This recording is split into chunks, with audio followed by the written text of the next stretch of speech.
Donc franchement, je suis très contente et c'est pour ça que je reste aussi l'année prochaine. L'idée, ouais, c'est d'essayer de créer des liens entre eux. Ils agrandissent leur réseau, ça peut leur servir aussi professionnellement.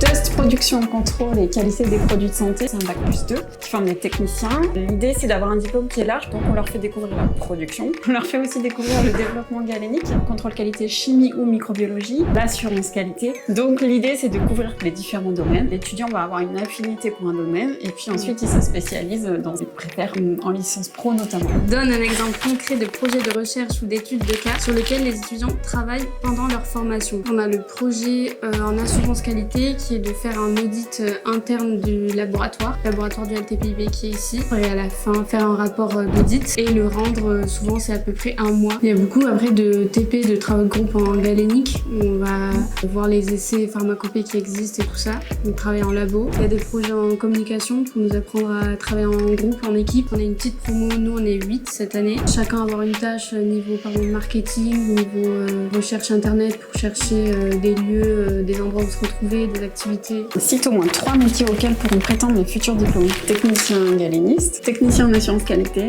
technicien en production. Et après, technicien en contrôle qualité, chimie ou microbiologie. La plupart des étudiants continuent leurs études en fait pour se spécialiser en licence pro. Il y en a quelques-uns qui sont motivés finalement pour reprendre les études longues, donc soit reprennent un cursus général, soit en école d'ingénieur.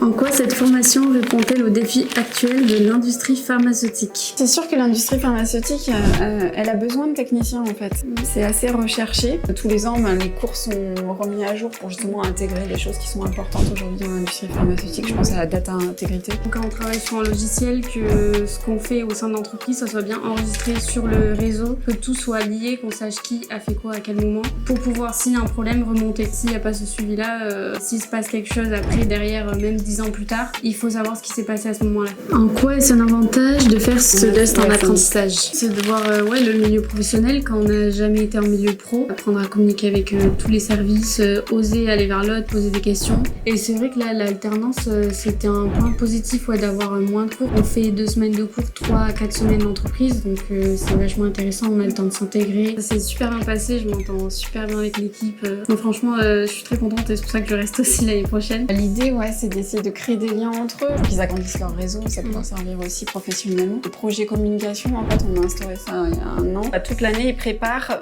notamment une sortie entre eux et avec les enseignants. Y a-t-il un sujet auquel tu aimerais sensibiliser tes futurs étudiants? Être vraiment acteur de tout, quoi. Acteur quand on est en entreprise et acteur quand on est à la formation, ne pas hésiter à dire ce qui va pas. Ils préfèrent qu'on pose des questions, qu'on soit curieux, qu'on prenne des notes. Il faut sortir de sa coquille et oser aller vers les autres.